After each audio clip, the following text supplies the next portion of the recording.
আসছে বাজেটে ব্যাংক থেকে ঋণ করার যে লক্ষ্য তা দিয়ে মেটানো যাবে না সুদের ব্যয়, কেননা সেখানে চলে যাবে রেকর্ড 1,36,000 কোটি টাকা। অন্যদিকে বেতন ভাতার বাড়তি চাপ, ভর্তুকি আর অপ্রয়োজনীয় ব্যয়ের কারণে উন্নয়ন খাতের পুরো টাকায় আনতে হবে ঋণ করে। এমন এক অসম বাজেটের প্রস্তুতি নিচ্ছে বিএনপি সরকার। বিশ্লেষকরা মনে করেন বাস্তবতা এতটাই চ্যালেঞ্জিং যে ভালো বাজেট দেয়া সহজ হবে না। রাকিব আল জাবেদের রিপোর্ট, ক্যামেরায় ছিলেন রিচার্ড পিউরিফিকেশন। মাননীয় সদস্যবৃন্দ, দিনের কার্যসূচি অনুসারে দীর্ঘদিন পর সরব জাতীয় সংসদ নতুন এক প্রেক্ষাপটে। এখানেই আসছে জুনে পেশ করা হবে 2026-27 অর্থবছরের বাজেট। তবে এমন এক বাস্তবতায় সেই প্রস্তুতি নিচ্ছে বিএনপি যখন একের পর এক সংকট চারদিকে। স্বনির্ভর বাংলাদেশ প্রতিষ্ঠায় আমাদের মধ্যে কোনো বিরোধ থাকতে পারে না। যেমন নির্বাচনী ওয়াদা পূরণে দরকার বাড়তি অর্থ, মধ্যপ্রাচ্য উত্তেজনা ব্যয় বাড়িয়ে দিয়েছে বিদ্যুৎ জ্বালানি খাতেও। বিপরীতে রাজস্ব আদায়ের বিপুল ঘাটতি আর বিদেশি ঋণ পরিশোধের চাপ প্রতিনিয়ত দুর্বল করে দিচ্ছে আর্থিক কাঠামো। মধ্যমেয়াদী সামষ্টিক অর্থনৈতিক কাঠামো অনুযায়ী আসছে বাজেটের আকার হতে পারে জিডিপির 13.5%। টাকার অঙ্কে যা ছাড়াতে পারে 8,80,000 কোটি। এর মধ্যে রাজস্ব আদায়ের লক্ষ্য থাকবে 6.5 লাখ কোটির ওপরে, যার মধ্যে আবার এনবিআরের অংশ 5,60,000 কোটি। অথচ প্রথম 7 মাসে সংস্থার ঘাটতি রয়ে গেছে 60,000 কোটি টাকা। বিশ্লেষকরা মনে করেন আর্থিক সংকটের এই সময় কঠিন হবে এসব লক্ষ্যমাত্রা পূরণ। কঠিন বাস্তবতা বটে, কিন্তু বাস্তবতার সঠিক একটা ব্যাখ্যা দেওয়া যে এই অবস্থায় আছি। সামষ্টিক সূচক কথা বললেন, এই যে আবার নতুন করে এই যে ইরান যুদ্ধের ফলে আরেক লেয়ার অফ ভালনারেবিলিটি যোগ হলো। রাজস্ব আহরণ আমাদের একটা দুর্বলতা আছে, সেটা অতিক্রম করার জন্য প্রাতিষ্ঠানিক কাঠামোগত সংস্কার, এগুলোর পদক্ষেপ এক পা এগিয়ে দু পা পিছিয়ে এই টাইপ অবস্থায় আমরা আছি। এখানে খুব জোরালো এবং সুস্পষ্ট পদক্ষেপগুলো দরকার। আর্থিক কাঠামোটা আছে, এটাকে সংহত করার ক্ষেত্রে সরকারের প্রধান মনোযোগ থাকতে হবে। তার সাথে অল্প সুদের, সহজ সুদের একটা আর্থিক সংস্থানের দিকে আবার সরকারকে খুঁজতে হবে। নতুন অর্থবছরেও সিংহভাগ ব্যয় চলে যাবে বেতন ভাতা সহ অনুন্নয়ন খাতে, যা আরও বাড়ানোর চাপ রয়েছে নতুন সরকারের সামনে। ফলে এবারও 2.5 লাখ কোটির নিচে থাকতে পারে উন্নয়ন বরাদ্দ। এই ব্যয়ের পুরোটাই আবার ধার করতে হবে বিভিন্ন উৎস থেকে বাজেট ঘাটতি হিসেবে। তবে এবারের আরও বড় সমস্যা হচ্ছে ব্যাংক থেকে 1,34,000 কোটি টাকা ধার করা হলেও সুদের ব্যয় ধরা হয়েছে 1,36,000 কোটি। অর্থাৎ ব্যাংক ঋণের পুরোটা খরচ করলেও মেটানো যাবে না সুদের অর্থ। তাই কিভাবে অর্জিত হবে 6% প্রবৃদ্ধি, সেটাই সবচেয়ে বড় প্রশ্ন। নতুন নতুন চ্যালেঞ্জ আসছে, তো সেগুলো মোকাবিলা করার জন্য আমাদের ধৈর্য প্রয়োজন এবং একই সঙ্গে যে বাস্তবসম্মত অন্তত ব্যয়ের একটা যদি লক্ষ্যমাত্রা তৈরি করি, তাহলে সেটা অন্তত বাস্তবায়ন করতে গেলে যেটা দরকার সেটা হচ্ছে অর্থ। এই অর্থের জন্য আসলে ব্যবসায়ীদেরকে বা অন্যদেরকে ওটা চাপ দেওয়া যাবে না, তার কারণ সবাই রিকভার করছে। এই বাজেটে আমরা এই দুটারই মেসেজ পাবো, যে ভারসাম্যের মেসেজ, অলসো এই যে অর্থনৈতিক পুনর্জাগরণের মেসেজ। এটা সঠিকভাবে দিতে পারছি কিনা সেটা আমরা দেখব। আসছে অর্থবছরে মূল্যস্ফীতি নামানোর লক্ষ্য 6% আর বিনিয়োগ জিডিপির 31.5%। অথচ ইতিহাসের সর্বনিম্ন অবস্থানে এখন বেসরকারি খাতের ঋণ প্রবৃদ্ধি। সম্পূর্ণ ভিন্ন এক প্রেক্ষাপটে দাঁড়িয়ে প্রায় 2 দশক পর নতুন বাজেট প্রণয়ন করতে যাচ্ছে বিএনপি নেতৃত্বাধীন সরকার। সামষ্টিক অর্থনীতির নানা সূচক যখন তলানির দিকে, তখন একটি ভারসাম্যপূর্ণ বাজেট দেয় হবে সরকারের সবচেয়ে বড় চ্যালেঞ্জ বলে মনে করছেন বিশ্লেষকরা। রাকিব আল জাবেদ, 71, ঢাকা। ঈদের আগ মুহূর্তে চাঙা রেমিটেন্স প্রবাহ। মার্চের 2 সপ্তাহে প্রবাসীরা দেশে পাঠিয়েছেন $220 কোটি উপরে, যা আগের বছরের একই সময় চেয়ে বেড়েছে 35%। বাংলাদেশ ব্যাংকের তথ্য জানিয়েছে, তথ্য অনুযায়ী গত বছরের একই সময় রেমিটেন্স ছিল $162 কোটি। সেই হিসাবে আয় বেড়েছে $60 কোটি। তথ্য অনুযায়ী চলতি অর্থ বছরের শুরু থেকে 14 মার্চ পর্যন্ত সব মিলিয়ে রেমিটেন্স এসেছে $2,466 কোটি, যা আগের অর্থ বছরে একই সময় ছিল 2011 কোটি। সেই হিসাবেও প্রবৃদ্ধি 22.5%। উল্লেখ্য, সবশেষ ফেব্রুয়ারিতেও প্রবাসী আয় রেকর্ড $302 কোটি। টানা 10 দিন পর জ্বালানি তেল বিতরণে রেশনিং সহ সব ধরনের বিধিনিষেধ তুলে নিল সরকার। যদিও পরিস্থিতির উন্নতি হয়নি খুব একটা। ফিলিং স্টেশনগুলোতে জ্বালানি তেলের সংকট, যানবাহনের দীর্ঘ সারি আর গ্রাহকদের ভোগান্তি ছিল চোখে পড়ার মতো, জানিয়ে উদ্বেগ প্রকাশ করেছে ক্যাব। রাকিব হোসেনের রিপোর্ট। ভর দুপুরে কাজকর্ম ফেলে দীর্ঘ লাইনে এমন অপেক্ষা পেট্রোল অকটেনের জন্য। চাহিদার সিংহভাগ স্থানীয় উৎস থেকে এলেও যুদ্ধের কারণে রেশনিংয়ে যায় সরকার, আর তাতেই এমন পরিস্থিতির মুখে পড়েন জ্বালানি তেলের গ্রাহকরা। দশম দিনে এসে রেশনিং সহ সব ধরনের বিধিনিষেধ তুলে নেওয়ার সিদ্ধান্ত জানায় জ্বালানি ও খনিজ সম্পদ বিভাগ। এর আগে গতকাল এই ঘোষণা দেন জ্বালানি প্রতিমন্ত্রী। কিন্তু সরকারের সিদ্ধান্তের প্রভাব নেই ফিলিং স্টেশনগুলোতে। আজও ছিল পুরনো চিত্র। কালকে দেখলাম যে রেশনিং পদ্ধতি নাকি উঠাই দিছে, কিন্তু এরা তো সেই নিয়ম মানতেছে না। এরা তো সেই 300 টাকার তেলই দিতে চাইতেছে। অনেক রিকোয়েস্ট করে 500 টাকার নিচ্ছি। 4-5টা পাম্প ঘুরে সব পাম্পে তেল বন্ধ, তেল নাই। লাস্টে প্রায় 10 কিলো ঘুরে আসে এই রমনা পাম্পে তেল পাইছি। সরকার বলছে কোনো তেলের সংকট নাই, ইরান বলছে কোনো বাংলাদেশের জাহাজ আটকায় নাই, কোনো তেলের সংকট হয় নাই। কিন্তু বাংলাদেশে কেন এই যে আজকে প্রায় 10 থেকে 12 দিন হয়ে গেল যে দীর্ঘ 4 ঘন্টা 5 ঘন্টা লাইনে দাঁড়িয়ে আমরা প্রায় 300 টাকার তেল পাচ্ছি? এটা চরম ভোগান্তি। এটা আসলে সিরিয়াল দিয়ে তেল নিয়ে এটা তো অনাকাঙ্ক্ষিত। রেশনিংয়ের প্রভাবে ভোগান্তিতে থাকা গ্রাহকদের অনেকে বিধি লঙ্ঘন করছেন, বোতলজাত করছেন জ্বালানি তেল। চাপ সামাল দিতে নানা পন্থা অবলম্বন করছেন পেট্রোল পাম্প কর্তৃপক্ষ। হ্যাঁ, রাশিয়ার করি না, তবে আমার আম্মা বাড়িতে স্টক করছে, এখন আমার এমার্জেন্সি বাড়িতে যাওয়া লাগবে। পেট্রোল অকটেনটা আমাদের নিজস্ব প্রোডাক্ট এবং এই তেলটা আসে সিলেট গ্যাসপুর থেকে। ওখান থেকে বিভিন্ন গাড়ির মাধ্যমে বাংলাদেশের সমস্ত ডিপুতে সরবরাহ করা হয়। ওই ডিপু থেকে আমরা আনিয়ে আমরা পাবলিকে দিই। ওখানে আমাদের গাড়িগুলা 3 দিন যাবত গিয়ে বসে আছে, ডিপুতে জায়গা নেই, নিতে পারতেছে না। এখন বাকিটা আপনি বুঝে নেন যে কার কারণে এগুলো হচ্ছে।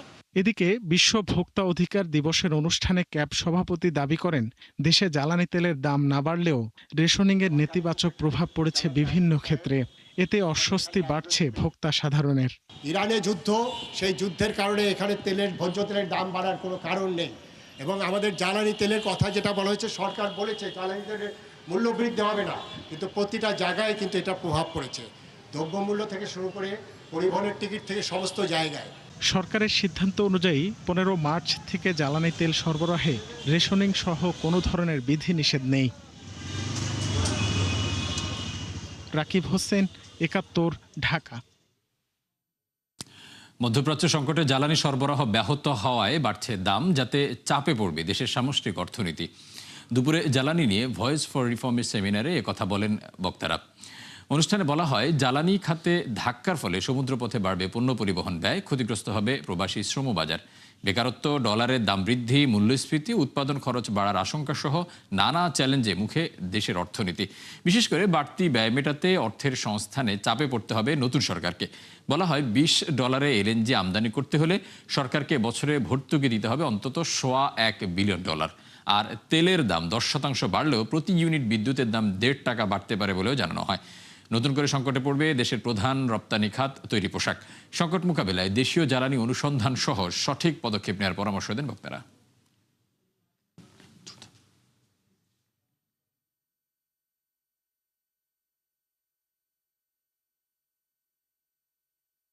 যুক্তরাষ্ট্রের পাল্টা শুল্ক অবৈধ ঘোষণার পর রপ্তানিকারক দেশগুলোর উপর নতুন চাপ তৈরির পথে Donald Trump.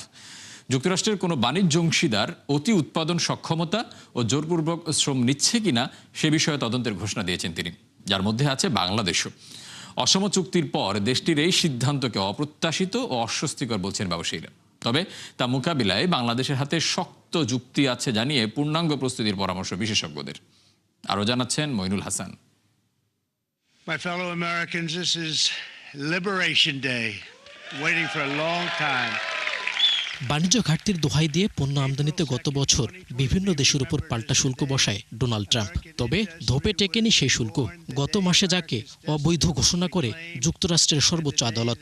We began to make America wealthy again. এরপর ভিন্ন এক আইন ব্যবহার করে সব দেশের উপর 10% পাল্টা শুল্ক বসায় ওয়াশিংটন। এবার বিশ্ববাজারে পণ্যের অতিরিক্ত উৎপাদন মার্কিন উৎপাদন খাতকে ক্ষতিগ্রস্ত করছে কিনা তা খতিয়ে দেখতে বাংলাদেশ সহ 16টি দেশের বিরুদ্ধে বাণিজ্য তদন্তে নামছে দেশটি। কোনো বিদেশি রাষ্ট্রের অন্যায্য বাণিজ্য আচরণ মোকাবেলায় সাধারণত এই কঠোর পদক্ষেপ। ইতোমধ্যে দেশটির সাথে বাণিজ্য চুক্তি করেছে বাংলাদেশ। যদিও সেই চুক্তিকে অসম বলে তা পর্যালোচনার দাবিও জানিয়ে আসছেন ব্যবসায়ী ও অর্থনীতিবিদরা। হঠাৎ নতুন করে এই তদন্ত, যাকে অপ্রত্যাশিত ও অস্বস্তিকর বলছেন ব্যবসায়ীরা। তদন্ত করতে আসার আগে এ বিষয়ে পূর্ণাঙ্গ প্রস্তুতি নিয়ে রাখার পরামর্শ বিশ্লেষকদের। বটম লাইন হচ্ছে যে আপনার এখান থেকে উপকৃত হওয়ার কোনো চান্স নাই।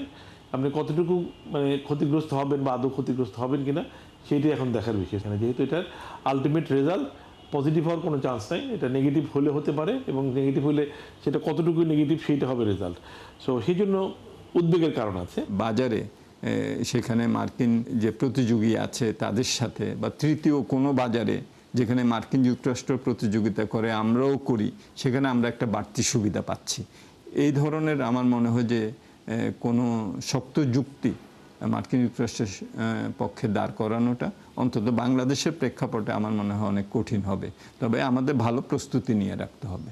শুধু তাই নয়, জোরপূর্বক শ্রমে পণ্য উৎপাদিত হচ্ছে কিনা তা খতিয়ে দেখতেও বাংলাদেশ সহ 7টি দেশে তদন্ত শুরু করেছে যুক্তরাষ্ট্র। তবে বাংলাদেশের শ্রম পরিবেশ ও মজুরি নিয়ে সমালোচনা থাকলেও জোরপূর্বক শ্রমে পণ্য উৎপাদন এই অভিযোগ নতুন। অন্যদিকে অতি উৎপাদনের সংজ্ঞাও অপরিষ্কার। ফলে এসব বিষয়ে নিজেদের অবস্থানের পক্ষে শক্ত যুক্তি বাংলাদেশের আছে বলে মনে করেন বিশ্লেষকরা। যে অনুসন্ধানটা হবে সেখানে তাদের একটা শক্তির জায়গা থেকেই তারা অনুসন্ধানটা করবে। বাংলাদেশের প্রেক্ষিত থেকে যদি আমি বলি, তাহলে এটা খুব একটা যুক্তিসঙ্গত না, এবং বাংলাদেশের যথেষ্ট পরিমাণে শক্তিশালী আর্গুমেন্ট থাকবে যাতে এটা বাংলাদেশের উপরে কোনো ধরনের স্যাংশনের কারণ না হয়ে দাঁড়ায়। কোনো জায়গাতেই আমাদের বড় কোনো রকম কোনো ঘাটতি নাই। তো এটা এই ইনভেস্টিগেশনের অন্তর্নিহিত কারণটা অ্যানালাইসিস করা এবং সেই অনুযায়ী আমাদের ব্যবস্থা নেয়, আমাদের প্রস্তুতিটা যথাযথ থাকা দরকার। যুক্তরাষ্ট্রের সাথে বাংলাদেশের দ্বিপক্ষীয় বাণিজ্য 800 কোটি মার্কিন ডলার, যার মধ্যে 600 কোটি ডলারের পণ্য রপ্তানি করে বাংলাদেশ। মইনুল হাসান, ৭১, ঢাকা। জ্বালানি পরিবহনের জন্য গুরুত্বপূর্ণ জলপথ হরমুজ যুক্তরাষ্ট্র এবং ইসরায়েল বাদে অন্য সব দেশের জন্য উন্মুক্ত করল ইরান। মার্কিন সংবাদ মাধ্যম MSNBC-কে দেয়া এক সাক্ষাৎকারে ইরানের পররাষ্ট্রমন্ত্রী আরাঘাচি বলেন, অন্য দেশগুলোর জাহাজ চলাচলে বাধা দিচ্ছে না ইরান। এরই মধ্যে এই প্রণালী পার হচ্ছে বহু ট্যাঙ্কার ও জাহাজ। নিরাপত্তা পরিস্থিতি বিবেচনায় যারা হরমুজ এড়িয়ে চলছে সেখানে তেহরানে কিছুই করার নেই বলে জানিয়েছেন তিনি। ইরান যুক্তরাষ্ট্র সংঘাতের পর নানা বিরূপ প্রভাব পড়েছে বৈশ্বিক অর্থনীতিতে। তবে এই অস্থিতিশীলতার মাঝেও অর্থনৈতিকভাবে লাভবান হচ্ছে কিছু দেশ ও প্রতিষ্ঠান। বিস্তারিত নুসরাত মমির প্রতিবেদনে। সাম্প্রতিক ইরান যুক্তরাষ্ট্রের সামরিক সংঘাত বিশ্বব্যাপী তৈরি করেছে অস্থিতিশীলতা, যেখানে আকাশ ছুঁয়েছে জ্বালানি তেলের দাম, যা ভবিষ্যতে আরও বাড়তে পারে। লণ্ডভণ্ড বৈশ্বিক বিভিন্ন পণ্যের আমদানি রপ্তানি, এতে এক প্রকার বিপর্যস্ত বিশ্ব অর্থনীতি। তবে এমন পরিস্থিতিতেও লাভবান হচ্ছে বেশ কিছু পক্ষ। সংঘাত দীর্ঘস্থায়ী হলে লাভ বয়ে আনতে পারে কিছু শিল্পের জন্য। যুদ্ধের প্রাথমিক সুবিধাভোগীদের মধ্যে রয়েছে বিভিন্ন অস্ত্র উৎপাদনকারী প্রতিষ্ঠান। এরই মধ্যে অস্ত্রের পেছনে বিলিয়ন বিলিয়ন ডলার ব্যয় করেছে যুক্তরাষ্ট্র, যা একটি অত্যন্ত লাভজনক ব্যবসায় পরিণত হয়েছে। মার্কিন সামরিক বাহিনীর সেন্ট্রাল কমান্ড সেন্টকমের তথ্য অনুযায়ী অপারেশন এপিক ফিউরিতে আকাশ, সাগর, স্থলপথে 20টিরও বেশি স্বতন্ত্র অস্ত্র ব্যবস্থা ব্যবহার করা হয়েছে। এরই মধ্যে অস্ত্রের উৎপাদন 4 গুণ বাড়ানোর সিদ্ধান্ত নিয়েছে হোয়াইট হাউস। ফলে শেয়ার দর 5%, RTX-এর 4.5% ও লকহিড মার্টিনের 3% বেড়েছে। তালিকায় রয়েছে Raytheon, Boeing, BAE systems, L3 Harris missile systems, Honeywell aerospace. প্রতিষ্ঠানগুলোর প্রায় সবকটি বিলিয়ন ডলারের ক্রয়াদেশ পেয়েছে। হরমুজ প্রণালী বন্ধে ব্যারেল প্রতি তেলের দাম ছাড়িয়ে গেছে $100 ঘর। এর প্রভাবে এক্সন, শেভরন ও অক্সিডেন্টাল পেট্রোলিয়ামের মতো বড় প্রতিষ্ঠানগুলোর শেয়ার দর বেড়েছে। বিশেষজ্ঞদের মতে সংঘাত দীর্ঘমেয়াদী হলে নবায়নযোগ্য জ্বালানির কদর আবার বাড়বে। যুদ্ধের অর্থনৈতিক সুবিধাভোগী রাশিয়া এবং চীন। ইউক্রেন যুদ্ধের পর 16,000-এরও বেশি নিষেধাজ্ঞা আসে মস্কোর বাণিজ্যে, যার অধিকাংশই দেয় যুক্তরাষ্ট্র। তবে বর্তমান জ্বালানি সংকট এড়াতে রাশিয়ার নিষেধাজ্ঞা অনেকাংশেই শিথিল করে ওয়াশিংটন। আর যেখানে পুরো পৃথিবী জ্বালানি সংকটে, সেখানে ইরান থেকে সস্তায় তেল কিনে নিচ্ছে চীন। সম্প্রতি লেনদেন চীনা মুদ্রা ইউয়ানে হলে হরমুজে জ্বালানি পরিবহনের অনুমতি মিলবে বলেও জানিয়েছে ইরান। নুসরাত মৌমি, ৭১। দর্শক, এই ছিল ৭১ বিজনেসের এখনকার আয়োজনে। সরাসরি সংবাদ অনুষ্ঠান দেখতে চোখ রাখুন ৭১-এর ফেসবুক পেজ এবং সাবস্ক্রাইব করুন ৭১-এর ইউটিউব চ্যানেল। থাকুন ৭১-এর সাথে।